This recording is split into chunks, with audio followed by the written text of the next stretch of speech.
Like any parents, they made some mistakes raising their children. Each had their own parenting techniques.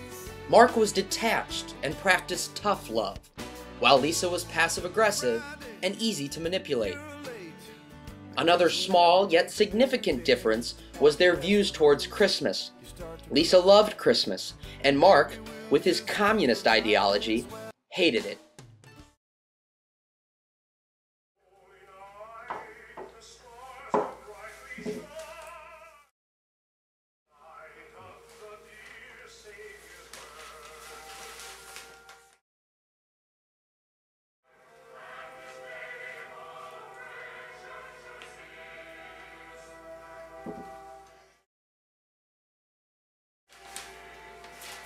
Well, it's past noon. I guess we better go wake Mark up so we can open presents.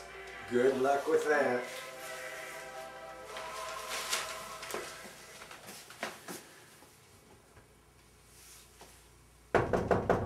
Mark, time to get up so we can open presents. Ah! Leave me alone! You can take those presents and give them away to the less fortunate, or shove them up Dad's. Merry Christmas, happy holidays. Kids, wake up! It's Christmas morning! I haven't been able to sleep all night. You've got to be kidding me. Their children learned to tread lightly around their father for fear of his quick temper. What kind of father is he? Mm-hmm. Could you just give me 1 second? I just need to reply to this really quickly. Alright, what kind of father is he? He was tough, you know. I remember this one time, a couple of years ago, I texted a few too many times. He got upset with the phone bill, and he made me roll papers for a year to work it off. You say a few too many texts. How many precisely? Hold on 1 second. Alright, sorry. What was the question? You say a few too many texts. How many precisely? 5,000. In 1 year? No, that was the month of December. Faster. Shut up! I hate you!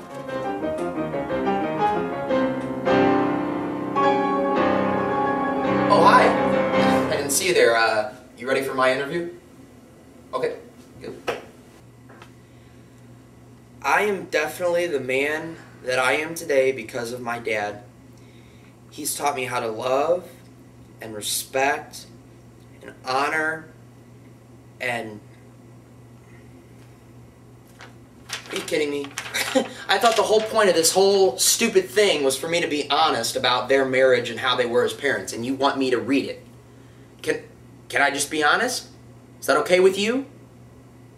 Okay. Yeah, first thing I'd say about Dad, he showed poor judgment constantly. Poor judgment?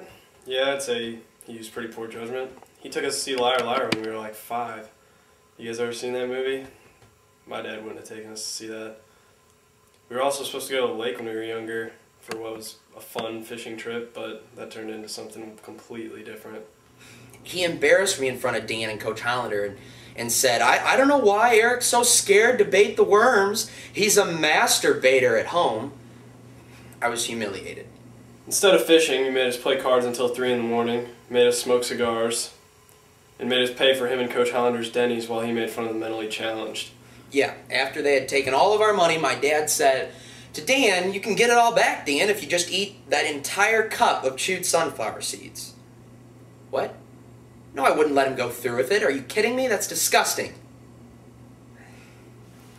That whole weekend, it was just inappropriate. Plain and simple. Young Daniel would not have to worry about being terrorized by Mark much longer, because the Norwine family moved in the winter of 2003. I know this sounds terrible, but Jim and I were thrilled when Mark and Lisa decided to move. They had become an awful influence on our children. Mr. Norwine took pleasure in making me, Dan, and Eric dress up like girls.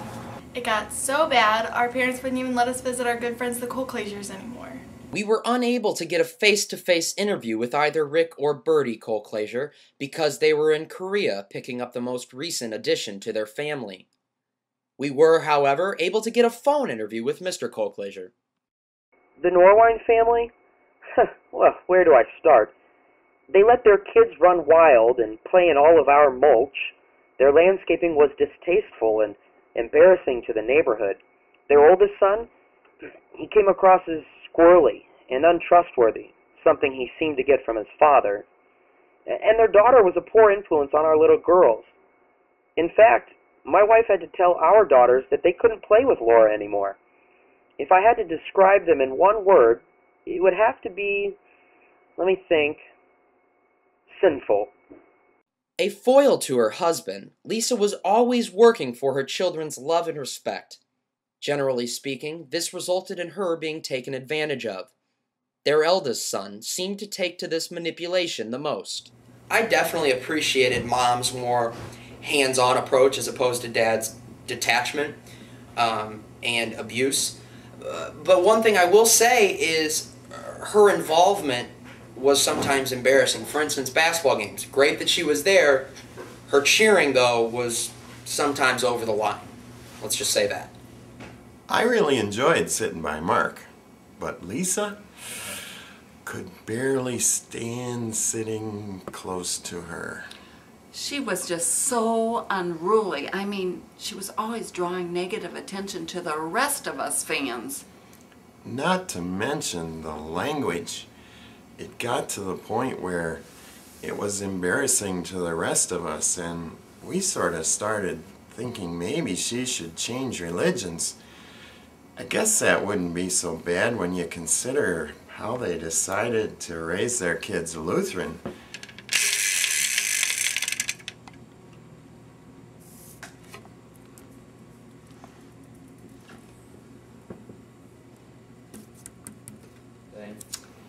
Those poor kids. Poor Mark.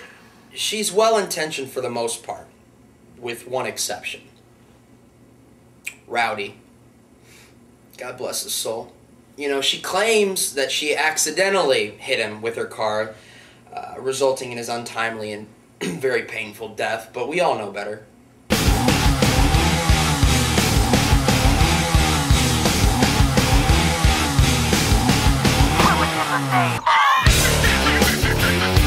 I would never do that to a dog.